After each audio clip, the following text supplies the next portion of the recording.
ओम नमः सिद्धेभ्यः। ओम नमः सिद्धेभ्यः। ओम नमः सिद्धेभ्यः। निर्मल ज्ञान परठिया कम्य कलंक डहेबी। अपाल दऊ जेड़ भरू ते परम बड़वे। सब करम मल का नाश कर हर प्राप्त कर निज जो लीन निर्मल ध्यान में नम कर निकल परमात्मा संतप्य मानस शांत हो। जिनके गुणों की गान में वे वर्धमान मान जिन विचरे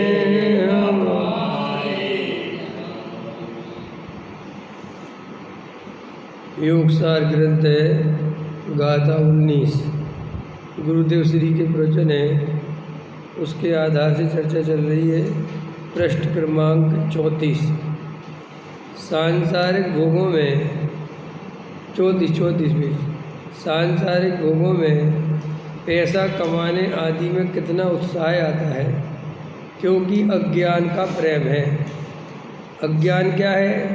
क्या अज्ञान है? वो रुपया पैसा को सुख का कारण मानता है, ये अज्ञान है। अब वो रुपये पैसे को, वो तो जीव जिसको सुख का कारण मानेगा उसके पीछे दौड़ेगा ही दौड़ेगा। समझ में आया कि नहीं आया? अपन को अनादि काल से ऐसा विद्यात, ऐसा अज्ञान भरा पड़ा है कि अपन को पर द्रव्य सुख का कारण दिखाई देता है। अपनी आत्मा स्वयं का सुख का कारण दिखाई नहीं देता, पर द्रव्य सुख का कारण दिखाई देता है। या तो दुख का कारण दिखाई देता है या सुख का कारण दिखाई देता है। अब जिन्हें दुख का कारण दिखाई देता है वे पर द्रव्य को छोड़ के चले जाते हैं, हमें ना ध्यान से। और जिन्हें स्वयं द्रव्य सुख का पर द्रव्य सुख का कारण दिखता है वे उसको गेड़ते हैं, पकड़ते हैं। अब मज़ेदार बात है, वो पर द्रव्य ना तो सुख का कारण था, तो जो उसे सुख का कारण मानता है वो सुखी नहीं होता। और वो पर द्रव्य ना दुख का कारण था, सो वो उसे दुख का कारण जानकर छोड़ता है, सो वो सुखी नहीं होता, क्योंकि वो तो दुख का कारण था ही नहीं। आया समझ में?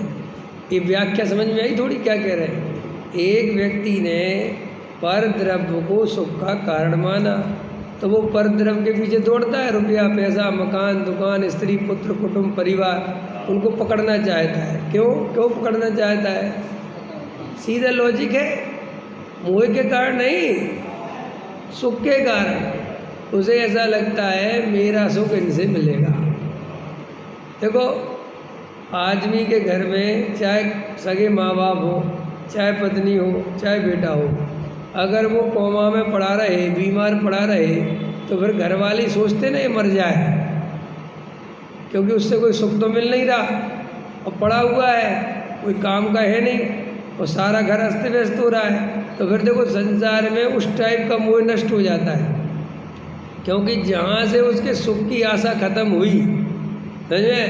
जैसे बुढ़ापे में पति पत्नी में मोह बढ़ जाता है। अब ये क्या लॉजिक है? जवानी में मोह बढ़ना चाहिए, ये बुढ़ापे में क्यों बढ़ जाता है?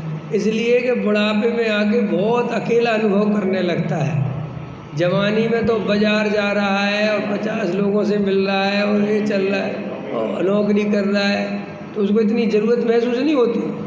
अगर उसके समय पत्नी चली जाए मायके महीने भर तो कहे ठीक है कोई बात नहीं, लेकिन बुढ़ापे में 2 दिन को नहीं जाने दे सकता। कि क्यों? कि अगर पत्नी चली जाएगी तो मेरा तो बिल्कुल कोई बात करने को नहीं है, मैं क्या कैसे रहूँगा? तो जो मोह का कारण क्या हुआ? वो अकेलापन, और वो ही सुख का कारण बचा, कोई बात करने चीत करने कोई है ही नहीं। तो आचार्य कहते हैं कि जीवों के अंदर ये मान्यता है कि परद्रव्य सुख का कारण है, अथवा किसी को वही परद्रव्य दुख का कारण है। तो जिन्हें सुख का कारण दिखाई देता है वे उनके पीछे दौड़ते हैं, भागते हैं। एक तो वे जीव हैं, सो वे उनको पाकर भी सुखी नहीं होते क्योंकि वे सुख के कारण थे ही नहीं। एक वो लोग हैं जिनने शास्त्रों में से पढ़ पढ़कर अथवा सुन सुनकर 12 भावनाएं पढ़ कर के पर द्रव्य दुख का कारण है। सुतधारा हो न सीरी सब स्वार्थ के है वीरी, ये हमारे दुख के कारण है। अगर हम शादी विवाह घर गृहस्थी ना होवे तो सुखी रहेंगे। तो उनने ये सोचकर शादी नहीं करी, घर गृहस्थी नहीं बसाई और वे सोचने लगे कि अब तो सुखी रहेंगे। लेकिन पर द्रव्य तो न सुख का कारण था और न दुख का कारण था। तो पर द्रव्य को छोड़ के भाग तो गए लेकिन सुखी नहीं हुए। समझ में आया? सुखी नहीं हुए तो सुखी नहीं हुए तो कसाय तो थी। तो फिर क्या करने लगे? आश्रम बनाने लगे, शिष्य बनाने लगे। समझ में आया कि नहीं आया? सेठियों को आगे पीछे घुमाने लगे और वही संसारिक मोह माया में फंसे रहे। कहने को शादी वगैरह तो नहीं करी, लेकिन अब वो जो आनंद अपनी आत्मा में से आना था उस आत्मा की तरफ तो गए नहीं, अपने स्वरूप को तो जाना नहीं। वो पर द्रव्य को छोड़कर मैं ब्रह्मचारी हो गया, शादी नहीं करके मैं ब्रह्म। अब ये सुख का कारण तो है ही नहीं है, क्योंकि भाई पर द्रव्य था उसका तो तुम्हारा संबंध था ही नहीं। अब वो सुखी तो होता नहीं। और ये बात अगर वो किसी से कह दे कि मैं सुखी नहीं हुआ तो लोग उसे रोटी देना और बंद कर देंगे, क्योंकि लोग रोटी देते इसलिए कि ये मानते कि ब्रह्मचारी जी है और हमसे ज़्यादा सुखी है। और अगर ब्रह्मचारी तुमसे आके कहने लगे भैया मैं तो बहुत दुखी हूँ, मैं तो बहुत बड़ी गलती करी यार शादी नहीं करके, तो भैया उसको तो रोटी नहीं दोगे, तुम दोगे रोटी? तो वो बेचारा फिर ये झूठी शान बचाने के लिए रोटी के चक्कर में फिर हमेशा गद्दी पे बैठ के जहाँ पे भी हम तो बहुत सुखी हैं जी, अच्छा हुआ हमने तो शादी नहीं करी, तुम फंस गए मुँह में। लेकिन अंदर में वो सुखी नहीं हुआ है, अंदर में तो वो दुखी है। लेकिन अब वो चोला ऐसा पहन लिया है कि वो अपने आप को दुखी दिखा नहीं सकता। अब बोलो, अब ये और एक समस्या भाई ये कम से कम आदमी अपना दुख दिखा तो सके, किसी से कह तो सके। अब वो किसी से अपना दुख भी नहीं कह सकता, क्योंकि जिससे दुख कहे नहीं हो या वो उसका तिरस्कार करना चालू कर देगा। ऐसा होता है कि नहीं होता है? अरे बोलो, जैसे कोई ब्रह्मचारी होए, त्यागी वृत्ति होए और वे तुमसे अपना दुख कह देवे तो तुम्हें एकदम ऐसा लगे अरे यार हम तो सोच रहे थे तुम तो बहुत सुखी हो, तुम तो बहुत दुखी हो। तो तुमसे वो कहेगा अरे हटाओ, वो उसको तो महिमा खत्म हो जाएगी। तो बेचारा वो दुख को भी भोगता रहता है अंदर ही अंदर, और ऊपर से दिखाता रहता है हम तो बहुत बढ़िया है, हम तो बहुत बढ़िया है। और अब और सुनो, अब वो बढ़िया बढ़िया भी काय पे चलता रहता है कि समाज उसको पूछती रहती है, बुलाती रहती है, पैर छूती रहती है, तो उसे थोड़ा अच्छा लगता है कि भैया अच्छे हैं। अब इतने में मान के चलो समाज वाले बुलाना और बंद कर दें, और उसको जो है समाज पूछे नहीं, पैर छूने वाले उसके पास जाए नहीं, तो उसके जितनी आकुलता पैदा होती है उतने सामान्य ग्रस्त के नहीं होती है, क्योंकि उसको बहुत, क्योंकि उसी की दम पे तो वो बेचारा खड़ा हुआ था है। देखो ये जबरदस्त, ये समाज कितना मूर्खों से अज्ञानियों से भरा पड़ा है। अभी तुम्हारे जगह जगह बोर्ड लग गए कि नहीं है? एक सागर आ रहे हैं। अब देखो पहले उनके सब क्रियाक्रम सबको पता है, सारे जगत को सब पता है, अभी कोई ज़्यादा पुराना नहीं है वो है। और देखो मैं देखता रहता हूँ अरे रे कैसा जीव जगत है, और ओ क्या जीव की दशा है वास्तव है। मैं तो एक सच में देखता हूँ कि हे भगवान, इस संसार में क्या अज्ञान बिल्कुल चरम सीमा पे घूम रहा है क्या? मतलब कोई जीव समझ में, सबको पता है कि भ्रष्टाचार से लिप्त है, व्यसनों में लिप्त है, फिर भी लोग उसके पैर पड़ते हैं, फिर भी लोग उसकी आरती उतारते हैं। कितना आश्चर्य है नहीं समझ में? एक तो भाई किसी का भ्रष्टाचार नहीं पता किसी को, वो तो अलग बात, अरे ओपन है, सब पता है, फिर भी तो वो चलता कि नहीं चलता बोलो जगत में है कि नहीं? अरे भैया क्या बताएं, तो अपन तो ये बता रहे कि वो दुखी है अगर नहीं जाए लोग, तो अब देखो फिर वो क्या करता है। अब समझना मेरी बात, जैसे तुम पैसा कमाने का ओठ पाव करते हो कि नहीं, ओठ पाव तो समझते हो ना, उपाय। पैसा तुम्हें पैसे में सुख बुद्धि है ना, तो पैसा कमाने का उपाय करते हो ना, ऐसे ही उसको पुजवाने में सुख बुद्धि है, क्योंकि वो पूज्यता की दम पे तो उसके वो त्याग पर टिका हुआ है, और तुम पूज्यता नहीं दोगे तो वो तो बिल्कुल खलबला जाएगा। तो वो क्या करता है, जैसे तुम पैसा कमाने की तिकड़म लगाते हो, ऐसा ही वो पुजवाने की तिकड़म लगाता है। अब पुजवाने की तिकड़म क्या है, तो वो समाज की नब्ज पकड़ता है कि तंत्र मंत्र की विद्या करो, चमत्कार दिखाओ। समझ में आया कि नहीं? तो लोगों को चमत्कार के नाम से, तंत्र मंत्र के नाम से अपनी ओर खींचा जा सकता है। और तुम 20 के 50 के उपाय बताना बिल्कुल सरल है। तंत्र मंत्र करना बिल्कुल कठिन नहीं है, हम सब तांत्रिक बन सकते हैं, बस एक चोला पहनना है, समझ में आया? ऐसा अजीब गरीब भेष धारण करना है और अल्ल बल्ल बकना है, ऊट पटांग। समझ में आया कि नहीं आया? एक फिल्म देखी थी तुमने, एक फिल्म आई थी बहुत पहले, तो उसमें एक आदमी होता है, वो गांव से शहर आता है, वो बेचारा गांव का भोला आदमी अपना मस्त, तो शहर में आता है, तो शहर में वो एक आदमी से कहता है कि भाई साहब मेरा सूटकेस देखना। समझ में? वो होता सब लोग हैं, मैं अब आ रहा हूँ बाथरूम करके, इतने में उसका सूटकेस गायब हो जाता है।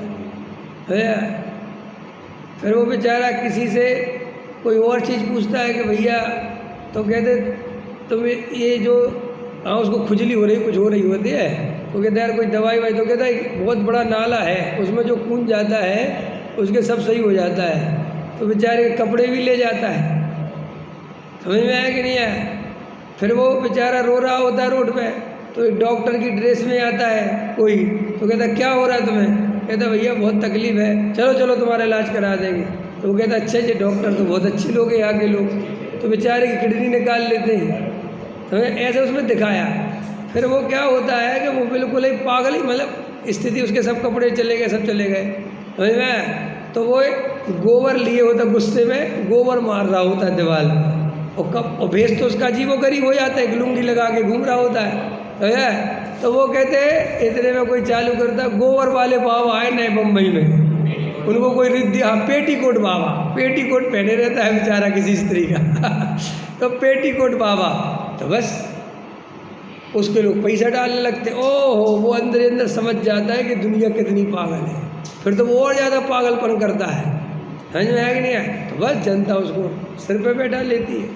ये जगत का स्वरूप है रियल में।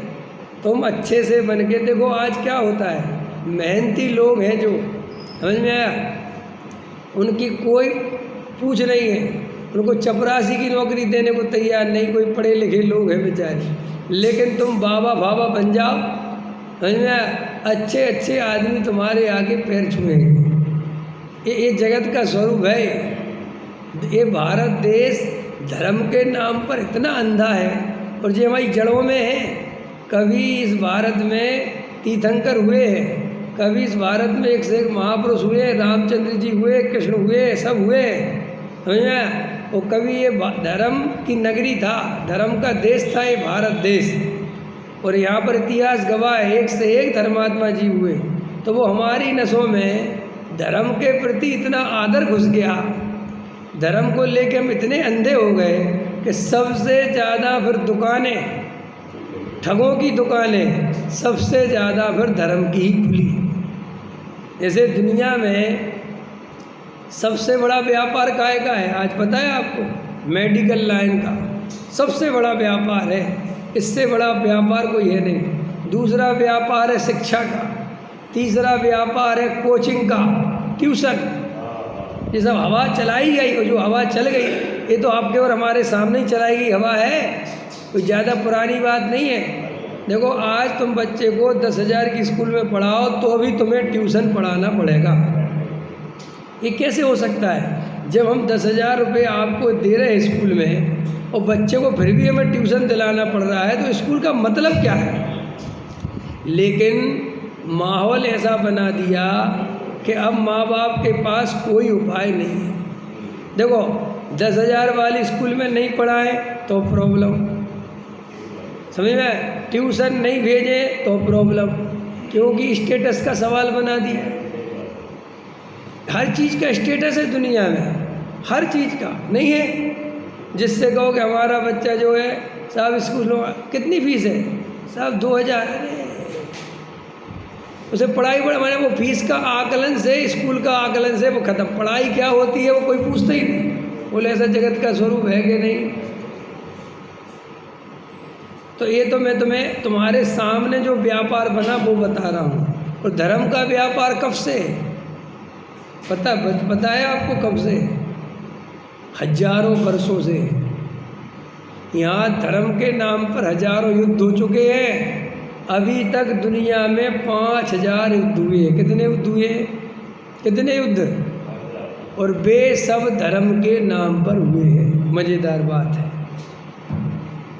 जाति पंथ धर्म, इन तीन के नाम पर ये मनुष्य जाति 5,000 युद्ध लड़ चुकी है। और आज भी वह युद्ध जारी है। बोलो, समझ में आया? तो ये धर्म जितनी अच्छी चीज़ है, आत्म कल्याण की चीज़ है, मोक्ष मार्ग की बात है, लेकिन इसका दुरुपयोग भी उतना ही है। याद रखो, दुनिया में जब कोई बहुत अच्छी चीज़ बनती है तो उसका दुरुपयोग भी उतना ही बड़े रूप में होता है। ये परमाणु बम क्या है? ये दुनिया को नष्ट करने के लिए परमाणु बम नहीं बनाए थे। ये परमाणु बम बहुत शक्तिशाली चीज़ है, इसमें बहुत ऊर्जा है। वैज्ञानिकों ने पुद्गल परमाणु की शक्ति की खोज करी, समझ में, और उसमें से इतनी चीज़ें बनती है, इतनी ऊर्जा निकलती है कि बहुत काम की चीज़ है वो, लेकिन उसका उपयोग विनाश के लिए सोच लिया। ऐसे ही धर्म में भी, धर्म आस्था की चीज़ हो सकती है, लेकिन बिना विवेक के धर्म की आस्था जैसे अंधा कुएं में गिर जाए ऐसी है। समझ में आएगी? नहीं, उतना ही खतरनाक भी है। अगर कोई आदमी, याद रखना, धर्म का स्वरूप समझे बिना अत्याधिक धर्मात्मा है तो उससे बड़ा हिंसक खोजना मुश्किल है। और आपको जाके एनालिसिस कर लेना, अगर आप सर्च कर सकते हो, दुनिया में आज भी जो ईश्वर में विश्वास नहीं रखते, जो नास्तिक हैं, समझना मेरी बात, वे उतने हठाग्रही, वे उतने दुराग्रही और वे उतने भयानक नहीं हैं जितने ईश्वर में विश्वास रखने वाले भयानक हैं। है नहीं आश्चर्य की बात? क्योंकि बिना विवेक के जब किसी भी धर्म की आस्था कर लेते हैं तो वो कट्टरता का, सांप्रदायिकता का रूप ले लेती है। और जब वो कट्टरता और सांप्रदायिकता का रूप ले लेती है तो उसको भड़काना, उसमें चिंगारी लगाना बहुत आसान होता है, इतना आसान कि आप कल्पना नहीं कर सकते। और एक नास्तिक को तुम कैसे भड़काओगे? तुम दो गाली देते रहो, तुम दो उसकी जाति को गाली देते रहो, वो जात पात धर्म में विश्वास ही नहीं करता। तुम कहोगे ये धर्म बुरा है, वो कहते रहो, है कि नहीं? बोलो, है ना? आस्था को भड़काना कितना आसान होता है। देखो, कोई आदमी बाथरूम कर रहा है और वो ऐसे ही पत्थर पे बाथरूम करता रहे तो कोई दिक्कत नहीं, लेकिन उस पर लाल पोत दे कुछ और फिर कर दे तो कितनी बड़ी संख्या में भावना भड़क जाएगी। बोलो, भड़क सकती है कि नहीं? तुम वैसे काले कपड़े के ऊपर पैर रख के कुछ लो, कोई दिक्कत नहीं है, लेकिन काला कपड़ा किसी धर्म का प्रतीक बना के और फिर उसका वीडियो बना के कुचल दूँ तो तुम्हें जेल में जाना पड़ेगा।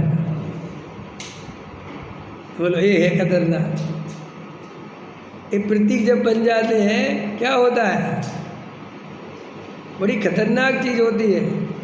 यही झंडा रोडों पे फेंक जाएंगे, यही बैनर रोडों पे फेंकेंगे कि नहीं राजेश जी?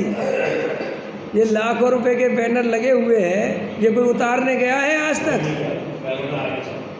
अरे गया कोई उतारने? लगाना तो सबको आता है, लाखों रुपए खर्च करके जब उतारने नहीं जाओगे उनका क्या होता होगा? अरे बोलो क्या होता होगा? अगर तुम इतने श्रद्धा वाले हो, अपने पोस्टरों की बड़ी श्रद्धा है, तो वे ही पोस्टर जब पैरों में और नालियों में गिरते हैं तब तुम्हारी श्रद्धा कहाँ चली जाती है? देखना तुम्हारी श्रद्धा तब नहीं भड़कती, लेकिन वही पोस्टर कोई उठा के वीडियो बना ले और वो फेंक दे नाली में, हो आंदोलन हो जाएगा इस देश में। ये कहलाती अंधी श्रद्धा, ये कहलाती अज्ञानियों की, पागलों की श्रद्धा। ये श्रद्धा हमेशा देश के लिए, समाज के लिए, परिवार के लिए खतरा ही है, कोई काम की नहीं है। और तुम इसे बड़ी श्रद्धा समझते हो, बड़ी बड़ी श्रद्धा समझते हो। वैसे जिनवाणी धूल खाती रहेगी, किसी को भाव नहीं आएगा कि इस जिनवाणी को जमा दें, कर दें। और वैसे जरा सी एक जिनवाणी सबके सामने, जरा सी नीचे पड़ जाए हो 10 आदमी उठने को तैयार है। क्यों भैया? इतनी श्रद्धा है तुम्हें जिनवाणी की, तो तुम जो धूल खा रही रोज़ देखते हो अलमारी में, ये क्यों नहीं जमाते? लेकिन हमारी 50 लोगों के सामने श्रद्धा जग जाती है।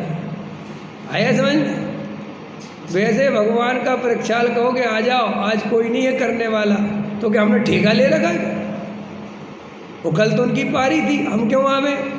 और वैसे अगर 50 आदमियों को इकट्ठा कर दो तो प्रक्षाल सबसे पहले हमारा हो। ये मनुष्य की बीमारी है, ये इसके अंदर।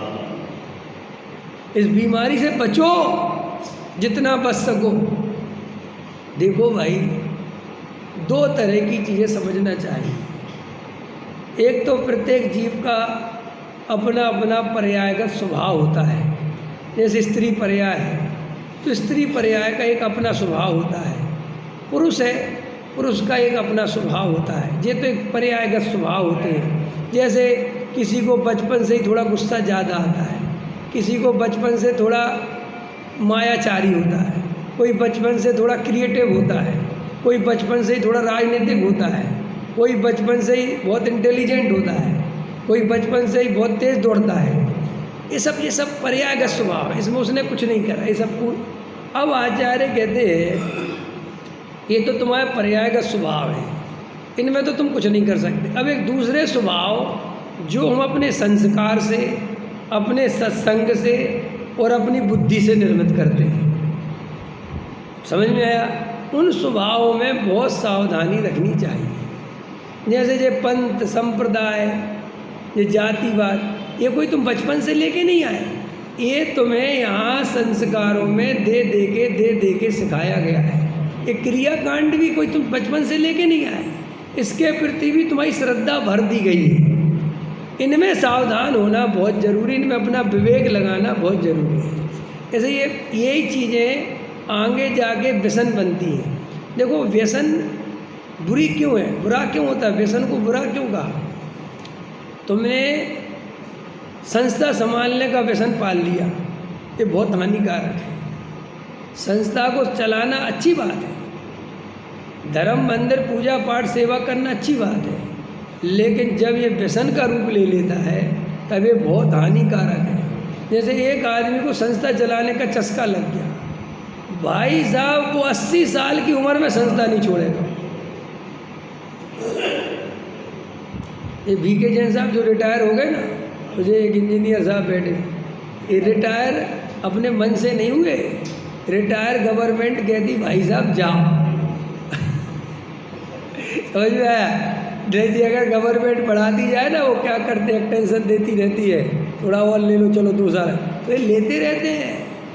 क्योंकि जहाँ 30 साल 25 50 साल 35 साल धक्के खा लिए, अब वहाँ से निकलने का मन नहीं करता।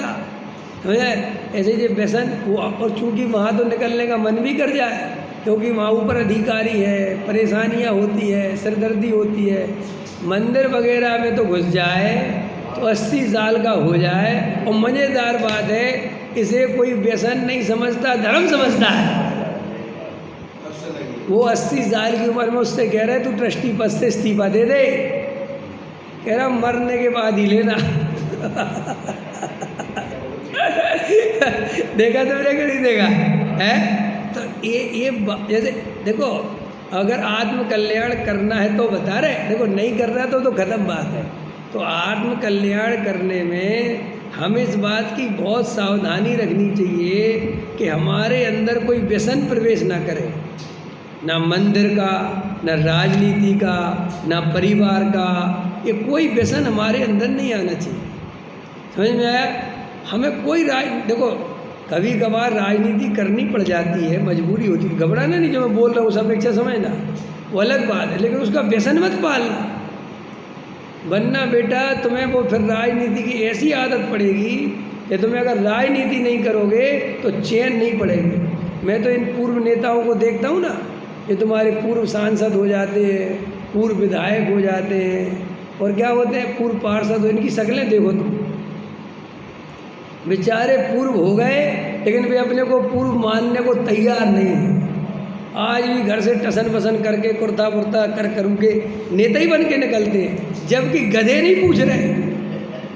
तो भी अंदर में वो व्यसन इतना घुस गया है कि दुत्कार रहे भगवान, है फिर भी कार्यकर्ता के रूप में खड़े हुए हैं। फिर टिकट मिलेगी, फिर कोई अपना नेता आएगा, उसकी चापलूसी कर रहे हैं, वहाँ प्लेटें लगाते फिर रहे हैं। और ये तुझे कार्यकर्ता क्या है तो पता है कुछ? ये कार्यकर्ता माने उन नेताओं की अर्दली करना, समझ में आया? टेंट वेंट लगवा रहे हैं, वोट। यही मोदी जो है ना और अमित शाह पोस्टर लगाते थे बीजेपी की प्रचार प्रसार की, फिर धीरे धीरे वहाँ जगह बनते बनते सब सीखते रहते हैं, और फिर एक आध मरा और कुछ व्यसन की व्यवस्था करके नेता की उसको खुश कर लिया। अरे बड़ा गंदा है। तुम्हें अगर इसकी गंदगी में देखोगे तो ऐसा लगेगा आत्महत्या कर लो।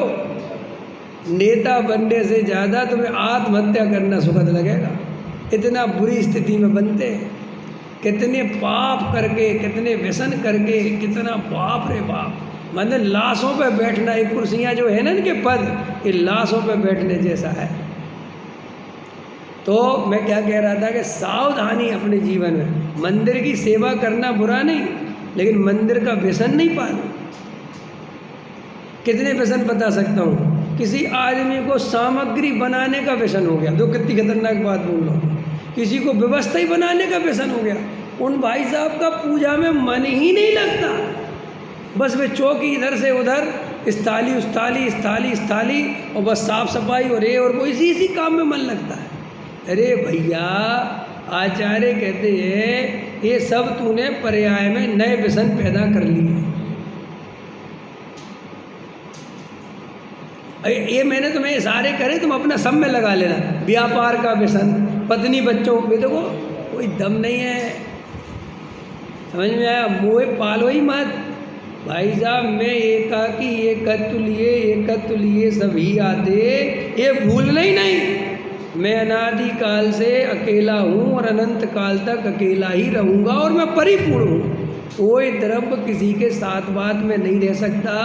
ये मोह की कल्पना से हम संगी साथी मानते हैं, कोई है नहीं। देखो, जब इसी पर्याय का व्यसन छोड़ते नहीं अपन से, समझ में आ रहा मैं क्या कह रहा हूँ? इसी पर्याय में वज्रसेन जी व्यसन बना लिए, और समझ में आ रहा है कि गलत है, सब समझ में आ रहा है। तो अभी देखो भाई साहब, अगले दिन वहीं खड़ा मिलता है। क्यों भैया? कल तो कह रहे थे कि सब बेकार है। क्या करें, चैन नहीं पड़ती। तो सोचो, जब इसी पर्याय का व्यसन तुम्हें इतना परेशान कर रहा है, तो मोह रूपी व्यसन बाप रे बाप कब का चिपका पड़ा हुआ है। हम कितना ही समझाएं कि ये पर तरफ अपना नहीं है, वो अंदर में वो अपना दिखता ही दिखता है। कितना ही समझाओ कि ये सुख का कारण नहीं है, लेकिन वो सुख का कारण दिखता ही दिखता है। ये खतरनाक चीज़ है भाई साहब, इससे बच सको तो बचो। तो क्या बोला? आस्था बिना विवेक के सबसे खतरनाक चीज़ है। धर्म जितना बढ़िया है, उतना ही इसका अगर बिना विवेक के उपयोग करो तो इससे बड़ा हथियार कोई नहीं है। शास्त्र शस्त्र बनते बिना विवेक के देर नहीं लगती। क्या? देखो शास्त्र और शस्त्र में ज़्यादा फर्क नहीं है, एक डंडे का फर्क है, और वो एक डंडा विवेक का है। वो एक डंडा काहे का है? उसमें से वो विवेक रूपी डंडा हटा तो वो शस्त्र बनता है, और विवेक रूपी डंडा जुड़ गया तो वो शास्त्र बनता है। और अपन शास्त्रों को बिना विवेक के ही पढ़ते हैं।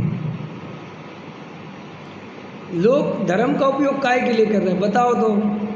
इतने धर्म चल रहे हैं दुनिया में, वो धर्म के जितने ठेकेदार हैं, मैं ठेकेदारों की बात कर रहा हूँ, आम पब्लिक तो बेचारी क्या करेगी। ये धर्म के जितने बड़े बड़े ठेकेदार बने फिरते हैं, ये बंद कमरों में सबसे ज़्यादा मिसयूज धर्म का करते हैं। पता है इनमें कैसी बातें होती हैं, सोच नहीं सकते तुम। ऐसी बातें होती हैं, मीटिंग होगी, नेताजी भी जुड़े हैं मीटिंग में। देखो साधु महाराज, इस बार कुछ भी हो जाए जीत अपनी होनी है, वोट अपना इकट्ठा करना है। ऐसे बयान दो कि लोगों की धार्मिक भावनाएं बढ़ गई। अब गजब काय के नाम पे होना है? धर्म के नाम। और साथ कौन दे रहा है? साधु महाराज। और इसे अपन धर्म कहते। क्या कहते? धर्म। इस देश में किसी और को नहीं रहने देंगे, ये धर्म हो सकता है? जहाँ जीव के प्रति करुणा, वात्सल्य, प्रेम खत्म हो जाए और नफरत पैदा हो जाए, उसे धर्म कह सकते? अरे भाई साहब, अभी सिद्ध हुआ है, संविधान जितना भी लिखा गया है इस देश का, उसमें से 90% जैन दर्शन की कॉपी है। क्योंकि दुनिया का एकमात्र दर्शन जैन दर्शन है जो सबको रहने का अधिकार देता है, और लोकतंत्र भी सबको रहने का अधिकार देता है। ये सबसे बड़ा मुद्दा है, और अभी अजैन वकील ने सिद्ध किया है। समझ में आया? संसद पता क्या है? अरे समोसरण का नाम संसद है, जहाँ सब जीवों को अपनी बात पूछने का त्रियंच तक को, जो एक कोठा हमने त्रियंच तक के लिए खाली किया है, उसका नाम संसद होता है भाई साहब। समझ में आया कि नहीं है? जैन दर्शन क्या चीज़ है, और उसका अपन क्या समझते हैं पंथ संप्रदाय में बंटकर। अरे ये तो श्वेतांबर है भाई साहब, काय का श्वेतांबर, काय का दिगंबर, सब आत्माएं धर्मात्माएं, सब जीव भगवान है। इस देश में सबको रहने का अधिकार है, चाहे वो हमारी मान्यता माने और चाहे नहीं। जो ये कहे कि हमारी मान्यता माने तो ही रह सकता है, वो जैनी नहीं है, वो शासक नहीं है, वो तानाशाह है। आया समझ? तानाशाह क्या कहलाता है? जो हमारी सुनेगा वो रहेगा, और जो हमारे अनुसार नहीं चलेगा वो भागेगा। तो क्या समझा रहा था कि हमें आत्म कल्याण करना है तो अपने अंदर इन व्यसनों का प्रवेश नहीं होने देना है। न हमें संस्थाओं का व्यसन पालना, न हमें राजनीति का व्यसन पालना, न हमें परिवार का व्यसन पालना, न पैसा कमाने का व्यसन पालना। बनिया नहीं बनना कि 55 साल, 60 साल, 65 साल, 70 साल के हो गए तो लगे हैं कमाने। क्यों कमा रहे? अब क्या करें, बैठे बैठे सोचते हैं 2 पैसा कमा लें, गए बेटा काम से। तुझे आत्म कल्याण की चिंता नहीं है बिल्कुल भी। कल बताया था आपने कि उम्र के हिसाब से जीवन को बदल लेना चाहिए। 70 साल की उम्र हो गई है और तुम इधर उधर मान सम्मान के लिए उस संस्थाओं में भागते हो, तो तुम्हें आत्म कल्याण की चिंता बिल्कुल भी नहीं है। देखो, आदमी का हार्ट प्रॉब्लम हो जाती ना, और डॉक्टर कह दे कि आपको चलना फिरना मना है, अगर आप चले फिरे तो 1 महीने में निपट जाए, तो वो लोग कितने हिम्मत करोगे चलने फिरने की। डॉक्टर कह दे कि तुम्हारी डायबिटीज 300 पार हो गई, और अगर आप तुमने मीठा खाया तो भगवान भी नहीं बचा सकता, कितना मीठा खाओगे। तो देह के लिए इतनी सावधानी कहाँ से आ गई? इसका मतलब तू अपने को देह मानता है और तू मरने का मतलब समझता है। समझ में आए कि नहीं? लेकिन जब तुझसे कहते हैं कि ये तूने व्यसन नहीं छोड़े, ये कसाय नहीं छोड़ी, ये राजनीति नहीं छोड़ी तो तेरा आत्म कल्याण रुक जाएगा, नरक में चला जाएगा। और तू फिर भी नहीं मानता, इसका मतलब तुझे आत्मा से कोई लेना देना नहीं है, क्योंकि देह के प्रति तेरी जो सावधानी दिखती है वैसी सावधानी आत्मा के कार्यों में नहीं दिखती। आ गई समझ में? आ गई कि नहीं? देखो, डॉक्टर एक बार दवाई बताता है और मरीज को, अनपढ़ को भी याद हो जाती है। क्यों हो जाती भैया? उसका क्यों ज्ञानवण सब कैसे हो जाता है वहाँ? बलसेन जी बताओ। 8 कर्म है ना दीदी, तो अपन कहते हैं कि ज्ञानवण कर्म का सम होता तब ज्ञान होता है, बराबर? पक्का है?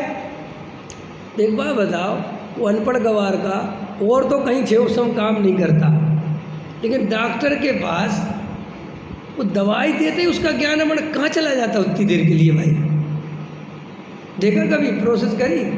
किसी अनपढ़ को ले गए इलाज कराने, लेके जाना तो बिल्कुल ही पढ़ा लिखा लो, लेके जाना तुम भूल जाओगे दवाई, वो नहीं भूलेगा। और बताऊं तुम्हें, अपनी फैक्ट्री पर लेबर काम करती है, देखो इन्हें और कुछ नहीं आता, काला अक्षर भैंस बराबर, लेकिन अपने घंटे, अपनी एब्सेंट, अपनी प्रेजेंट, भाई साहब लिखते कहीं नहीं है वो। आज तक कोई लिखता हुआ नहीं मिलता, उनके दिमाग में छपी रहती है। और मेरे को 15 साल का एक्सपीरियंस हो गया।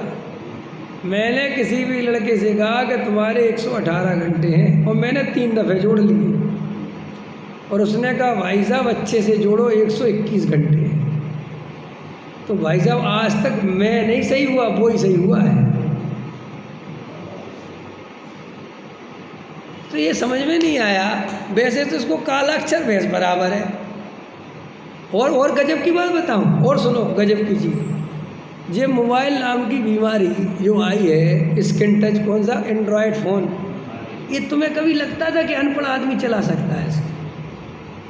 लगता था? अनपढ़ तो छोड़ो, पढ़े लिखे को डर लगता था कि चलाएंगे कैसे, नहीं लगता था भाई? व्हाट्सअप इंग्लिश में, और जब वो हिंदी नहीं पढ़ा लिखा तो का हिंदी और का इंग्लिश, समझ में आया कि नहीं आया? सारी चीज़ उसमें इंग्लिश में, और हिंदी भी चुन लो तो वो तो भाई हिंदी तो और ज़्यादा टिपिकल है उसमें चलाना, क्योंकि हिंदी तो पकड़ता नहीं। फिर भी तुम अभी जाके देश का सर्वे करवा लो, अनपढ़ आदमी एप्पल का फ़ोन लिए हुए, कौन सा फ़ोन? एप्पल चला रहे हैं, बड़े बड़े 50,000 के फ़ोन चला रहे हैं, और उनसे कहो कि तुम पढ़े लिखे हो, कहता नहीं हम रंग बंग देख के सब हिसाब किताब बैठा लेते, सब कर लेते हैं, और उसमें बोल लेते हैं हमें अच्छी फिल्म लगा दो।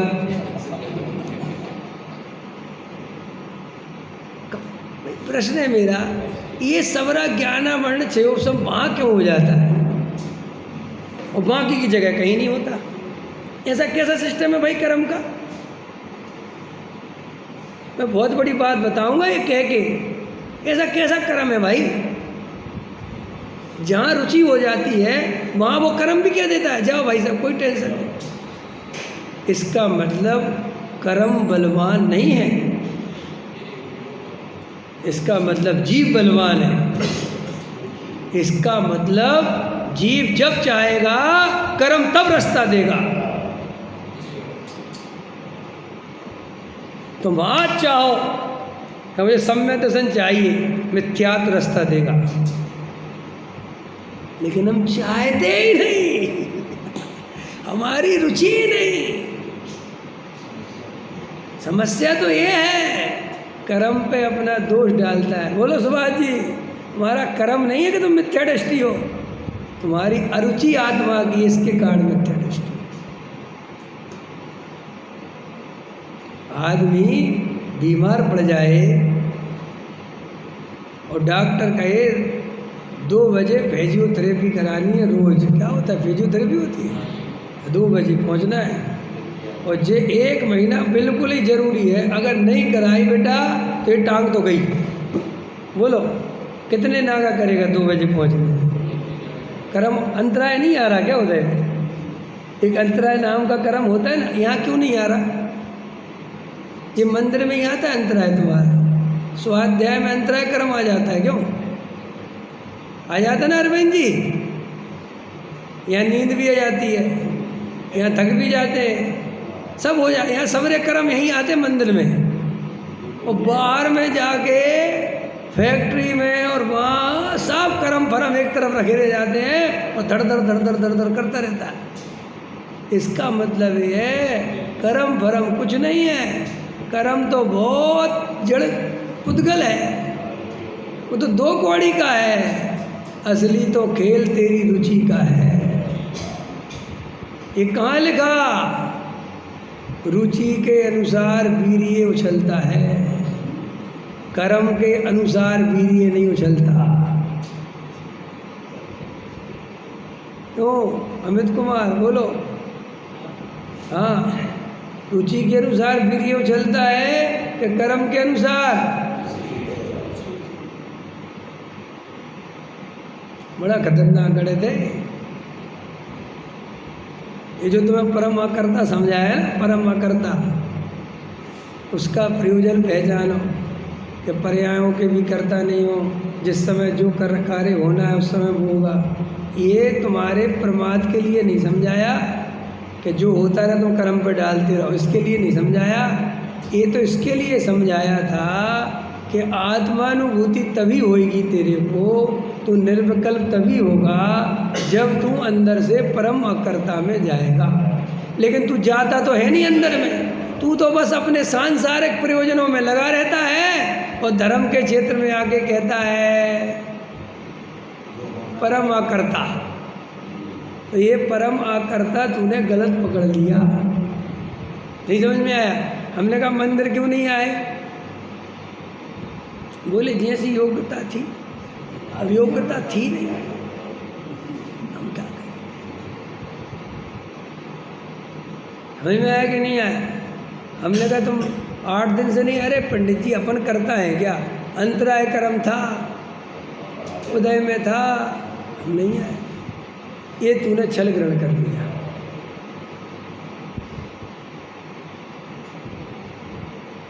तो साहब फिर क्या करें? अरे बोल कि मेरी उतनी तीव्र रुचि नहीं है, मेरे को उतनी महिमा नहीं है स्वाध्याय की कि भाई मैं भागूं ही, इसलिए जरा सा कोई निमित्त बनता है तो वो अपन सबसे पहले कौन सा काम छोड़ दें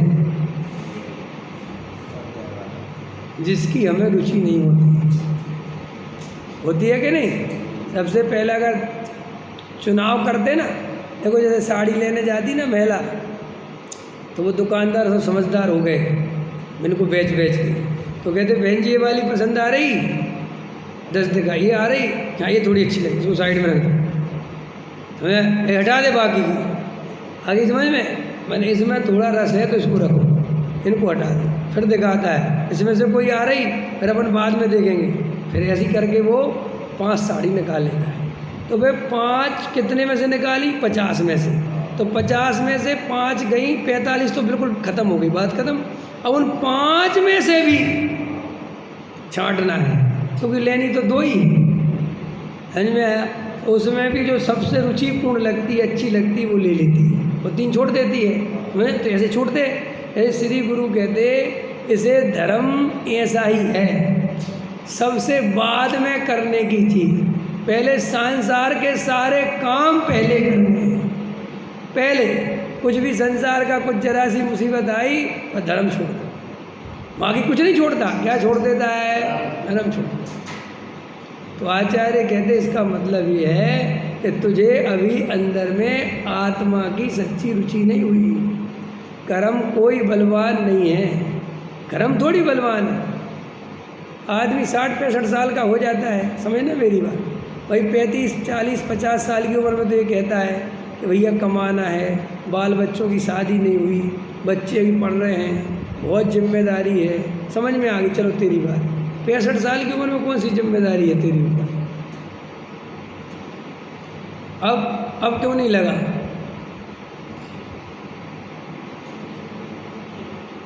भाई अब लग जाए ना। असली बात तो ये है कि जो 35 साल में तुझे लगना था ना, तब तो लगा नहीं, और तूने 35 साल गलत व्यसन कर लिया, गलत अभ्यास कर लिया, इसलिए तू 65 में लगना भी चाहता है तो भी नहीं लग सकता।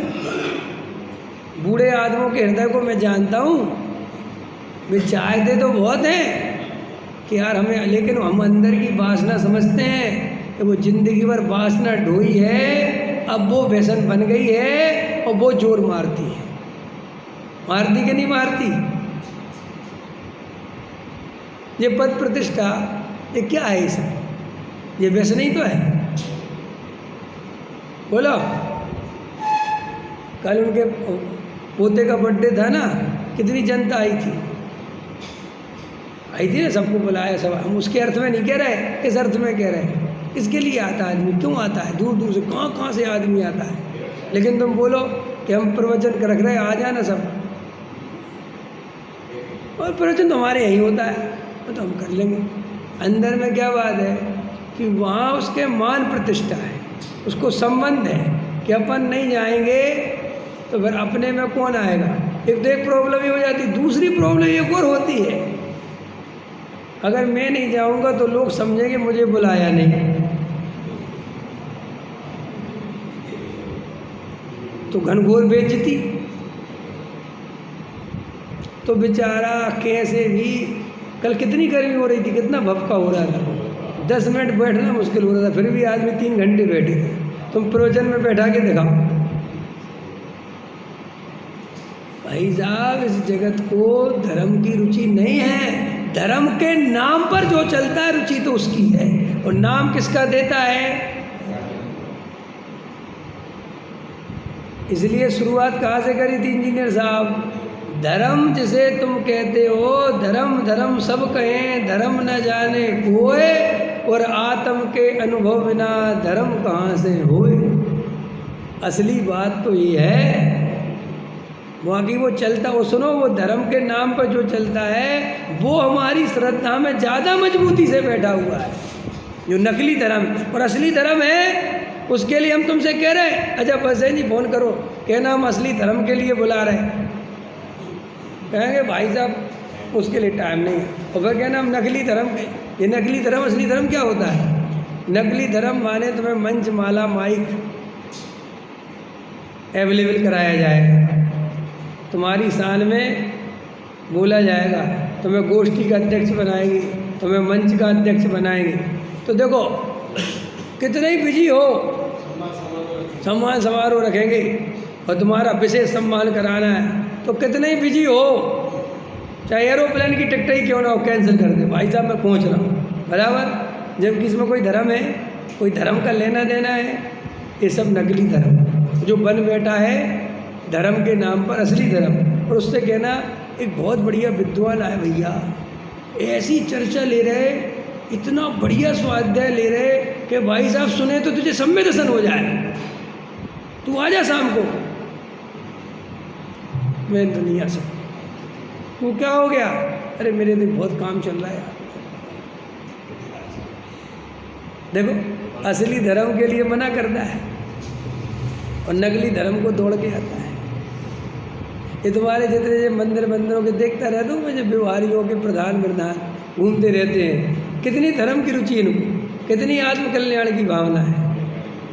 ये पोस्टरों में लगवाते रहते, अपनी फोटो छपवाते रहते हैं, वो कार्यकारिणी की।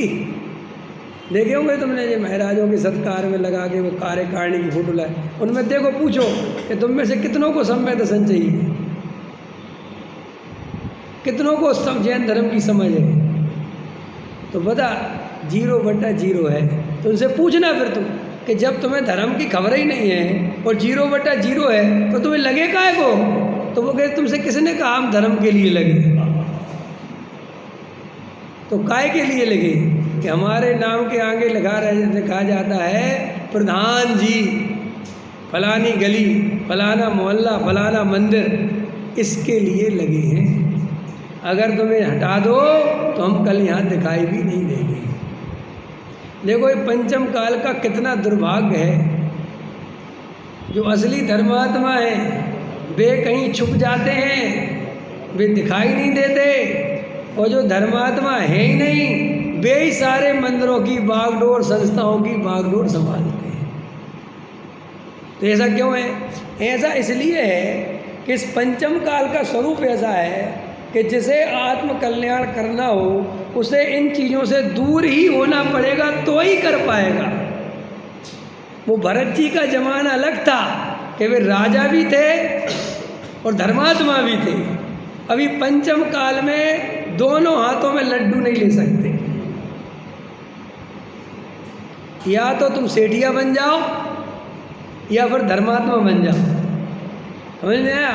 या तो मंदिरों की बागडोर संभाल लो या सम्मेलन प्राप्त कर लो। अब दो में से चुनाव करना है कि दोनों नहीं हो सकते, कोशिश करके देख लो। भाई हम कौन होते हैं? भाई तुम कोशिश करके देख लो। अगर तुम्हें कामयाबी मिल गई हो तो मुझे बता दे। तो पंडित जी अगर मिल गई हो तो क्या दोगे? बधाई देंगे, बहुत अच्छी बात है। भाई हम क्या कर सकते? तो हमारे गुरु जी कहते थे कि भाई हमारी पुस्तक में कोई गलती हो तो निकाल लाओ। भाई हमने कोई चीज़ लिखी है और उसमें कोई गलत हो तो तुम प्रमाण ले आओ। तो क्या करोगे आप फिर? कि भाई कुछ नहीं, अपनी गलती मान लें, उसको बदल लें। आया समझ में? करें ऐसे भाई हम दावा कर रहे हैं और हमारे दावे को कोई चैलेंज करने वाला हो और वो आ जाए तो क्या करोगे? कुछ नहीं, कहेंगे बहुत अच्छी बात हुई, कोई गलती से हम सोचा था, ऐसा नहीं। अब बात स्वरूप में सही मिल गए। नहीं तुम कैसे मानते हो कि सारे साधु सही नहीं है? हम तो ऐसा नहीं कहते, लेकिन हमें जितने दिखते हैं उनमें से सही नहीं दिखते। कैसे हम सही ले आए तो मुस्तू करेंगे, लगेंगे उनके पीछे, उसमें क्या है? हमें क्या झगड़ा है? समझ में आया कि नहीं आया? कि हम ले आएंगे कि दिल्ली में तो नहीं ला सकते क्योंकि असली आया होगा वो हमारे पास नहीं आएगा, हमें उसके पास जाना पड़ेगा। पकड़ में आया कि नहीं आया? बड़ी खतरनाक है। इसलिए असली धर्म को पहचानो, इस नकली धर्म से बचो, क्योंकि ये मनुष्य भाव बहुत कीमती है और ये नकली धर्म में ही चला जाएगा।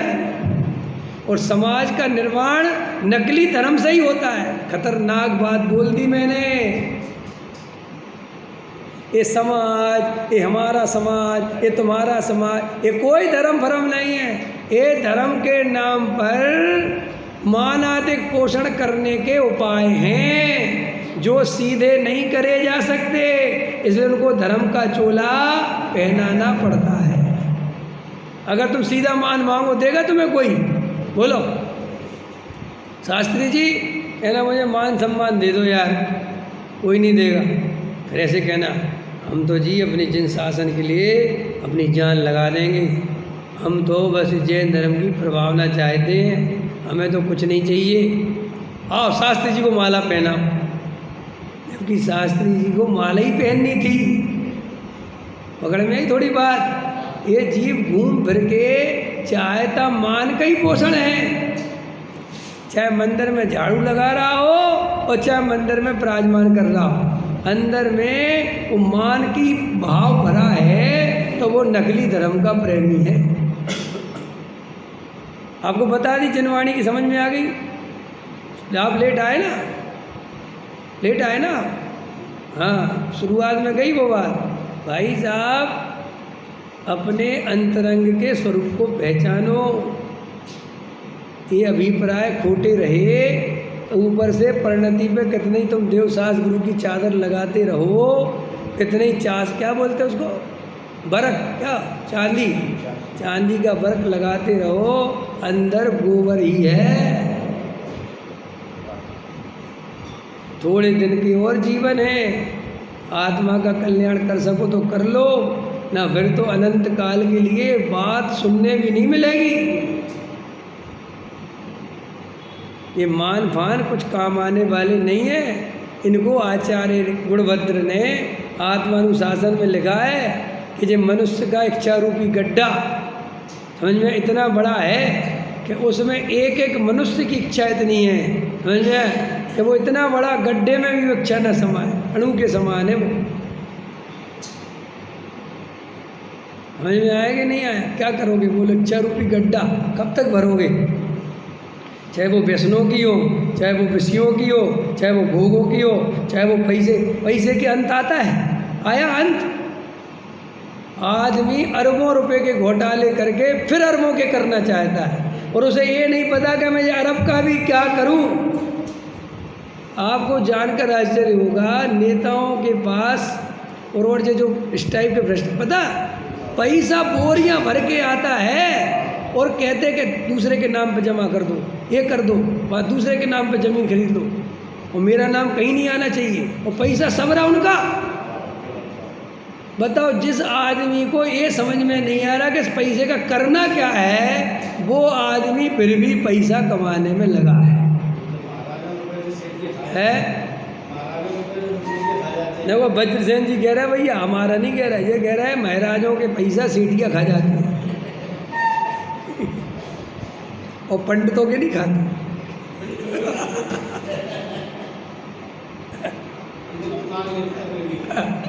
अब पंडित थोड़ा ग्रस्त है ना, क्या करें, अब महाराज तो कह भी नहीं सकता किसी से कि हमारा पैसा रख लिया। इसलिए कई लोग जो तुम्हें महाराज के साथ घूमते दिखते हैं, जरूरी नहीं है कि मैं महाराज के भक्त हूँ, हो सकता है वे अकाउंट के चक्कर में, पैसे के लालच में उनको मेंटेन कर रहे हो। ऐसे कई गिरोह पकड़े गए और पकड़े जाते हैं आए दिन। इसलिए भक्तों, तुम भक्त मत बनना, समझ में आया? बहुत विवेक को जागृत रखना, क्योंकि यहाँ अंधे भक्त बनाने की फैक्ट्रियाँ खुली हैं देवेंद्र जी। हाँ, अंधे भक्त बने और गए काम से। जागो। तो देखो, चलो क्या कह रहे थे, आत्म कल्याण करना हो तो अपने अंदर कोई भी व्यसन मत पालो, सब व्यसन बुरे हैं। समझ में आया? पंच इंद्री के विषय भोगों के भी और पुण्य के दया दान पूजा भक्ति के भी कोई व्यसन नहीं होना चाहिए, स्वतंत्र होना चाहिए, आत्म कल्याण की भावना होना चाहिए, जागृति होना चाहिए। मुझे कहाँ जाना है, कहाँ नहीं जाना है, मेरी उम्र कितनी हो रही है, मेरे पास कितना समय बचा है, मुझे कितनी सावधानी रखनी है, ये सब एक जागृत मुमुक्षु का लक्षण है। और चाहे वो सेठिया हो, चाहे वो पंडित हो,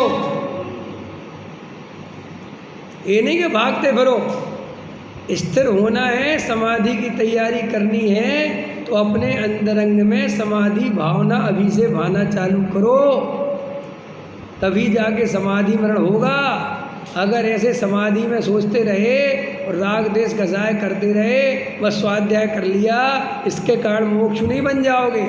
मुमुक्षु उसे कहते हैं जो निरंतर सावधानी पूर्वक मोक्ष मार्ग की साधना में रत है, जो हे उपादेय की बुद्धि प्रति समय रखता है, जिसके जीवन में अनैतिकता नहीं होती, असावधानी नहीं होती, वो ही मुमुक्षु है। और जिसको ना अपने कोई खबर ही नहीं है, चाहे जहाँ अपना टाइम बर्बाद कर रहे हैं, चाहे जहाँ खड़े हो जाते हैं, चाहे जहाँ पद प्रतिष्ठा की लड़ाई लड़ने लगते हैं, वे कोई मुमुक्षु नहीं है। समझ में आया? तो देखो, अपन ने बात रखी कि एक तो अपने पर्यायगत जो स्वभाव है भैया, उनका तो वो कुछ नहीं कर सके, क्योंकि किसी को क्रोध आता है तो ठीक है, लेकिन अपने स्वभाव को पहचान कर, जैसे मुझे ज़्यादा क्रोध आता है तो मुझे ऐसे स्थानों से बचना चाहिए जहाँ क्रोध के प्रसंग बनते हों। यदि मेरे अंदर मान कूट कूट के भरा हो, मुझे पता है कि मैं मान के बिना बिल्कुल हालत तो ऐसी जगहों पे जानबूझकर, जहाँ उनने बोला कि आज माला पहना नहीं है, भाई साहब मैं आने का ही नहीं समझा, क्योंकि मेरे अंदर मुझे अपनी कमजोरी पता है। और फिर देखो, आप कहोगे कि उससे क्या होता है, वही तो फिर व्यसन बनता जाएगा। एक माला पहनोगे, फिर दूसरी पहनोगे, फिर तीसरी पहनोगे, तो व्यसन का रूप ले लेगा, और वो व्यसन का रूप लेते ही अभी तो तुम बैठ भी लोगे शांति से, बाद में तुम शांति से बैठ ही नहीं पाओगे। ये 80 साल की उम्र में माला पहनने दौड़ रहे हैं, इसका मतलब क्या है? बोलो, हालत खराब हो रही है, फिर भी प्रतिष्ठा करानी है, ये क्या है? क्या है ये सब? ये सब व्यसन तो है, आदत लग गई। खूब आश्रम बना ले कि हम कहीं नहीं जाएंगे, हम यहीं रहेंगे, फिर भी वो जो घूमने का व्यसन लग गया, वो छोड़ेगा नहीं। वो बार बार समाज के नाम पे, इसके नाम पे, उसके नाम पे, वो तुम्हें खींचेगा। हाँ पंच कल्याण की सेंचुरी करनी है, और वो कहते हैं कि हमें सम्मिशन हो जाएगा। कहाँ से हो जाएगा भैया, अभी तो मोटी मोटी भूल नहीं निकलती। समझ में आया?